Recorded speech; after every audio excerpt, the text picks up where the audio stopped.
Buenos días, gracias al rector Fernando Tauer, conocido hace varios años.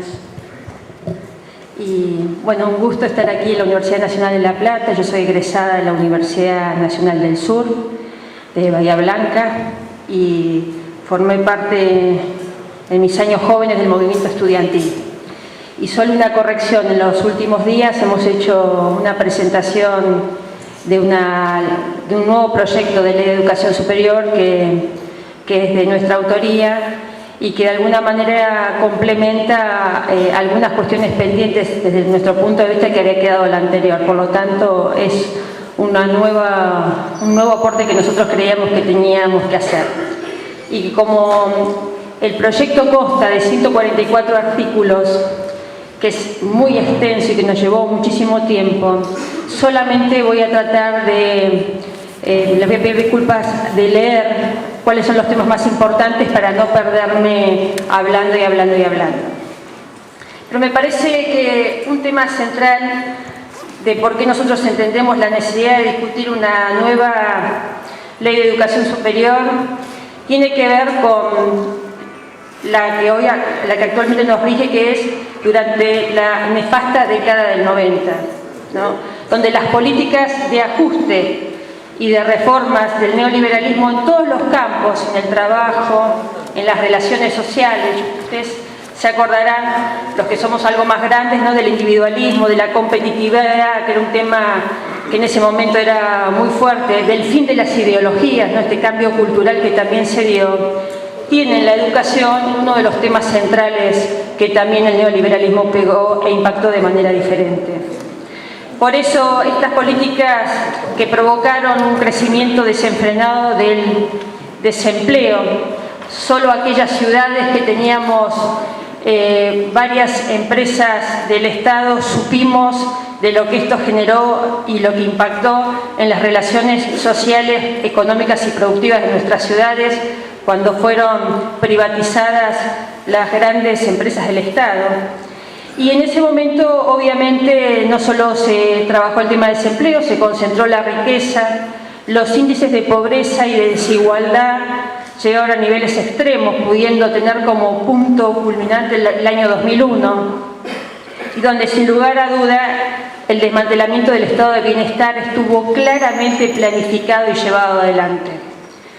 Entonces, tenemos que decir que desde el tema educativo, uno de los temas centrales fue la ley 24.049, cuando se transfiere, que es la ley de transferencia educativa, cuando se transfiere a las provincias prácticamente sin recursos todos los servicios. También la ley 24.195, que es la ley federal de educación, donde fragmenta y desintegra el sistema educativo nacional, que en ese momento era uno de los mejores, hay que reconocerlo.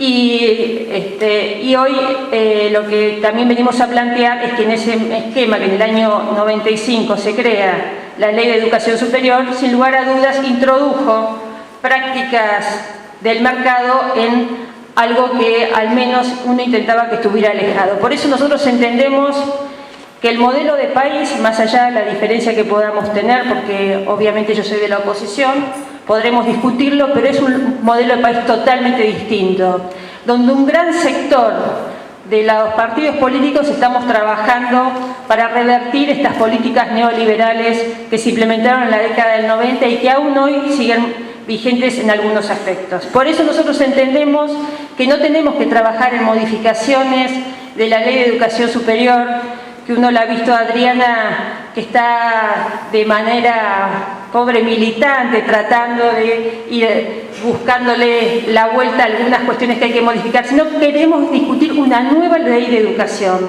y darnos el tiempo necesario, como nos vamos a dar con el Código Civil y Comercial. Será un año, pero discutirlo en serio. El país cambió y nosotros creemos que también la ley de educación superior y la mi propia universidad tiene que cambiar.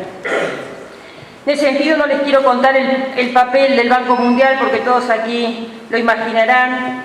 Hoy Fernando Tauer hablaba de cuáles son algunos de los contenidos y supuestos de la Ley de Educación Superior que nosotros tomamos como críticas muy importantes, que es la igualdad del sector público con el privado, la diversificación del financiamiento y la posibilidad del arancelamiento a partir del artículo 59.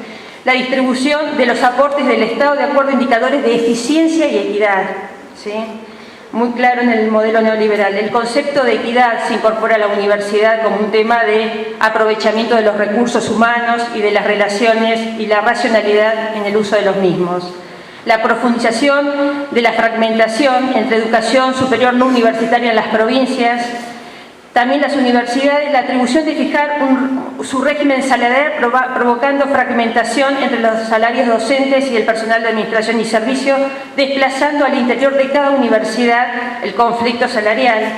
La provisión de incentivos para docentes e investigadores, ¿no? Y la adopción de criterios productivistas en la evaluación de la actividad académica. Órganos, en varias universidades, órganos unipersonales y colegiados bajo supuestos de agilizar la gestión del gobierno universitario, las diferentes vulnerabilidades que tuvo la autonomía universitaria, y hoy Tauer planteaba lo del artículo 50, ¿no? que para nosotros es un tema central. Bueno, la introducción de la evaluación externa de las universidades, ¿no? Lo de la CONEAU, donde justamente sobresalen los componentes políticos, ¿no? De un total de 12, hay 7 representantes del poder político y 3 de las universidades nacionales. Y se fijaron estándares definidos de manera independiente. Los objetivos de las diferentes instituciones fueron para todas más o menos lo mismo. Entonces, por eso nosotros, esta necesidad de una nueva ley también tiene que ver en un contexto donde la Presidenta de la Nación, en el año 2008, cuando inaugura las sesiones legislativas, plantea de que es necesario diseñar un nuevo marco normativo. El secretario de Políticas Universitarias en el año 2009 hace hincapié en esto y dice en una reunión del Consejo Interuniversitario Nacional en Villa María: está listo el borrador del proyecto de una nueva ley de educación superior sobre el que se viene trabajando desde el Ministerio.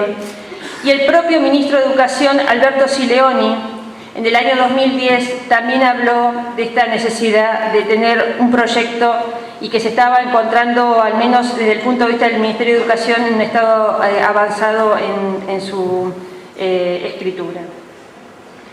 Nuestro proyecto de ley, el que presentamos ahora, el último, se inscribe en la tradición reformista, en el reconocimiento de los principios nacidos de aquella Córdoba del año 1918. En esa idea originaria de la Universidad Latinoamericana, en ese movimiento de ideas que rescatan nuestro propio origen nacional, la continuidad de las ideas de Mayo francés, de nuestra cultura, de nuestra capacidad para pensar nuestras instituciones y en ese proceso pensarnos nosotros mismos como parte integrante de la nación americana. Como consecuencia de la inscripción de nuestro proyecto, de los principios de la reforma del 18, bueno, asegura la gratuidad, la laicidad, la democracia como una comunidad, donde la propia comunidad educativa puede darse sus derechos de cogobierno, el cogobierno igualitario, donde están docentes, graduados, alumnos y no docentes. El tema de también la igualdad para compartir las formas, lo que recién decía Raimundo, ¿no? Estas formas de exclusión y de discriminación que también nosotros creemos que tiene que ser parte de los principios esenciales de una nueva ley de educación. Obviamente uno es partidario del ingreso irrestricto y los concursos de docente con oposición y antecedentes y obviamente el principio también de la cátedra paralela. Las primeras definiciones que nosotros planteamos es que la universidad pública, por su historia, sus características propias del reconocimiento y garantías constitucionales, parecería indicar que requiere de una ley propia y específica. Y en ese sentido, donde las implicancias ideológicas y el contenido de la crítica a la actual ley, por su carácter reglamentarista, resulta difícil resolver la intencionalidad de encauzar la cuestión universitaria en el camino del reformismo, siguiendo el principio según el cual una ley reformista solo requeriría de unos pocos artículos. Por eso nos resultó muy difícil llevar adelante esta ley. No somos reglamentaristas, pero entendimos que en este marco de discusión podría ser la mejor. Y hemos incorporado nuevas instituciones y nuevas necesidades a la actualidad. Esto tiene que ver con la educación superior en entornos virtuales y también con la educación superior en contextos de encierro, que nosotros entendemos que ya debería formar parte de una ley de educación superior. Uno de los temas centrales para nosotros sigue siendo el tema de la autonomía. Y en el tema de la autonomía, no solo un término jurídico que implica también una definición de carácter social, político, relacionado a la identidad de la universidad y de los universitarios. Sin la dependencia de los recursos respecto del estado límite de tal actividad o las amenazas del juego político condicionan a veces la libertad del gobierno interno. A su vez, se trata de afirmar la legitimidad de la universidad como un ente rector en la producción de la cultura, la profesionalidad y la ciencia. De manera tal que en un momento histórico dado se le reconoce al conjunto de universidades autónomas la plena capacidad de decidir e influir en el desarrollo de los profesionales, la enseñanza superior y el conocimiento científico. Es decir, poder político para su propio manejo y poder político sin injerencia estatal directa en el desarrollo de la sociedad y en los aspectos que les conciernen. Después dependerá de cada universidad, lo que decía hoy Raimundi, utilizar la autonomía y desarrollarla y profundizarla, pero la autonomía no se discute. No estamos de acuerdo y discutimos el tema de la autonomía responsable que se ha venido implementando en los últimos años. ¿Qué es autonomía responsable? Se sobreentiende que la autonomía de la gente adulta que estamos en las universidades lo manejamos de manera responsable. Por eso nuestro proyecto remueve los aspectos limitantes de la autonomía y las injerencias indebidas del Poder Ejecutivo en los aspectos académicos. Y se remueve el control de la legalidad de los estatutos universitarios por parte del Ejecutivo. Entendemos que la evaluación también es un punto a discutir y en ese sentido creemos que es inherente a la práctica de las universidades y que el objetivo de la misma debe ser procurar la automejora de las instituciones. En este sentido importa fundamentalmente desterrar de la legislación y de la práctica la evaluación asociada a los criterios de competencia, productividad y eficiencia, para dar lugar a la evaluación como oportunidad para ponderar los progresos y asumir responsabilidades en la mejora y el cumplimiento de los objetivos institucionales. En ese sentido, consideramos modificar el sentido de evaluación y proponemos sustituir a la Comisión Nacional de Educación Universitaria en la creación de una nueva Comisión de Seguimiento de Educación Superior, cuya diferencia sustancial con la CONEAUS significa que allí participarían los actores del sistema. Es decir, nosotros pensamos que entre las 12 personas tiene que haber 6 rectores del CIM, alguien del Ministerio de Educación, alguien del Ministerio de Ciencia y Tecnología, y que por otro lado tiene que estar de alguna manera presidido por un rector. Otro de los temas que nosotros creemos importante desarrollar es el tema de la extensión universitaria. En ese sentido creemos que debe articularse con docencia e investigación.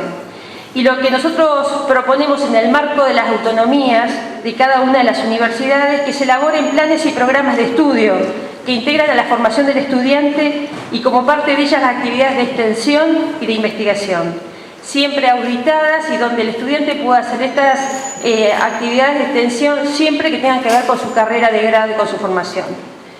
En los últimos años se han desarrollado varios proyectos de voluntariado. Uno no está en contra en ese sentido. Creemos que esto no tiene nada que ver con la extensión universitaria y por otro lado también queremos desterrar a partir de este tema del voluntariado un concepto que al menos nosotros no entendemos así, es que los estudiantes de las escuelas públicas le devuelven a la sociedad parte de lo que la sociedad hace por ellos porque está en la universidad en forma gratuita. Nosotros entendemos y tenemos la concepción de que la educación superior es un derecho y por lo tanto los derechos se ejercen y no se puede exigir en todo caso compensaciones por los mismos.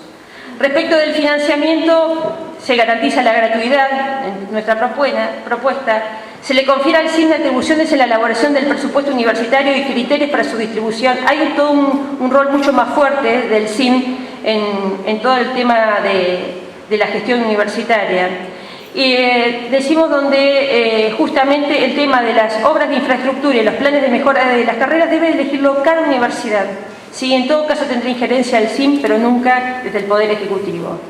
Creemos que, o al menos entendemos que hay que limitar al mínimo estas prácticas y que la intervención del CIM justamente en la gestión y la distribución de estos programas de financiamiento específicos haría mucho más democrático y garantizaríamos teóricamente la autonomía.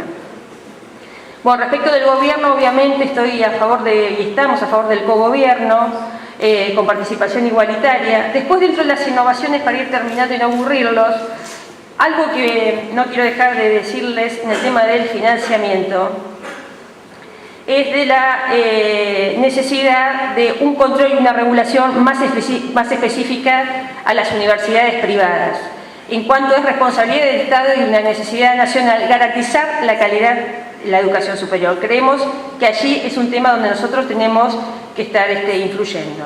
Y respecto de las innovaciones, lo que incorporamos es la educación superior en entornos virtuales, garantizando igualdad de derechos y obligaciones a los docentes y a los alumnos de todas las universidades y de los institutos nacionales. Proponemos la creación de institutos nacionales no universitarios, que dependerán del Ministerio de Educación también, y donde esta educación superior entendemos que debe ser gratuita y debe ser sostenida por parte del Estado Nacional su desarrollo. También la educación en contextos de encierro, nosotros no creemos que tenga que depender del sistema penitenciario federal, creemos que debe depender de la universidad y en todo caso desde allí definir cuáles son las pautas. Se prevé, como les dije, la creación de institutos nacionales de educación orientados a la formación técnico-profesional con un régimen especial que permita al Estado Nacional ofrecer alternativas de la formación superior de calidad. Se modifica el proceso de creación de universidades nacionales, dándoles atribuciones al CIN en este proceso y quitando al Ejecutivo la potestad de la designación del rector normalizador. También proponemos la reconversión de los institutos universitarios de las Fuerzas Armadas y de Seguridad en universidades nacionales o institutos nacionales de educación superior. También reconocemos a las universidades populares, las que deberán ser reguladas por ley específica y deberá pasar por el Congreso de la Nación. Y también en uno de los puntos que desarrollamos tiene que ver con algo que también decía Tower, es desarrollar y garantizar el bienestar universitario como forma de atender la necesidad de la comunidad universitaria. Muchas gracias.